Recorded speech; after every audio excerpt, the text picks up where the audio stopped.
Gram सभा बहियारी बघेल के समस्त सम्मानित ग्रामवासियों को होली, रामनवमी एवं रमजान की हार्दिक बधाई एवं शुभकामनाएं। ग्राम सभा बहियारी बघेल के प्रधान पद के सुयोग्य, संघर्षशील, ईमानदार एवं समाजसेवी प्रत्याशी वर्षा राजपूत को भारी मतों से विजयी बना। ग्राम बहियारी बघेल से लड़ेली वर्षा राजपूत चुनाव हो। चाचा चाची आगे कदम बढ़ा के अपन उठई है आवाज हो। वर्षा राजपूत जिंदाबाद जिंदाबाद जिंदाबाद। ग्राम बहियारी बघेल से लड़ेली वर्षा राजपूत चुनाव हो। चाचा चाची आगे कदम बढ़ा के अपन उठई है आवाज हो। सपोर्ट एकजुट छोड़ी के सदा मोरी लात भैया वर्षा राजपूत जी के जीतै तो प्रधान चुनाव। भैया वर्षा राजपूत जी के जीतै तो प्रधान चुनाव। भैया वर्षा राजपूत जी के वर्षा राजपूत जिंदाबाद जिंदाबाद जिंदाबाद। वर्षा राजपूत जिंदाबाद जिंदाबाद जिंदाबाद।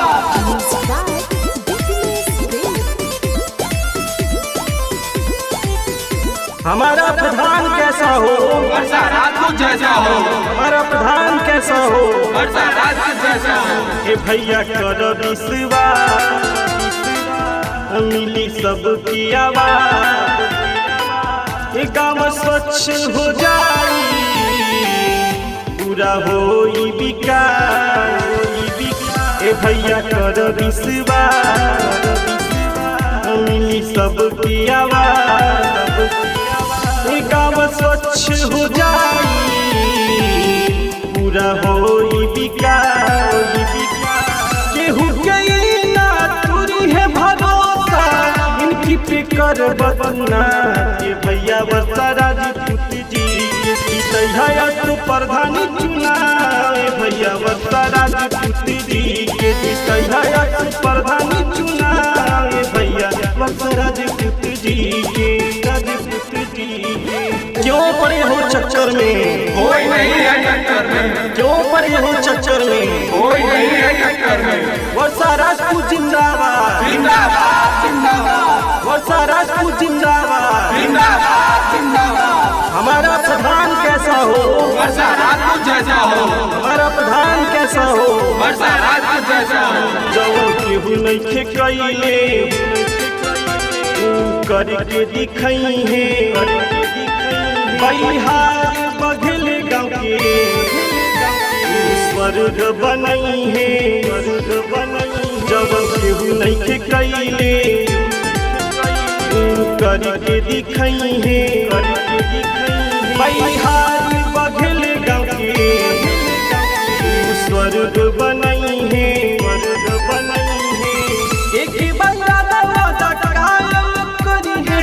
जनता की करिए नाराज। भैया वर्षा राजपूत जी के जीतै तो प्रधान चुनाव। भैया वर्षा राजपूत जी के जीतै तो प्रधान चुनाव। भैया वर्षा राजपूत जी के ग्राम बहियारी बघेल से लड़ेली वर्षा राजपूत चुनाव हो। चाचा चाची आगे कदम बढ़ा के अपन उठई है आवाज हो। वर्षा राजपूत जिंदाबाद जिंदाबाद जिंदाबाद। ग्राम बहियारी बघेल से लड़ेली वर्षा राजपूत चुनाव हो। चाचा चाची आगे कदम बढ़ा के अपन उठई है आवाज हो।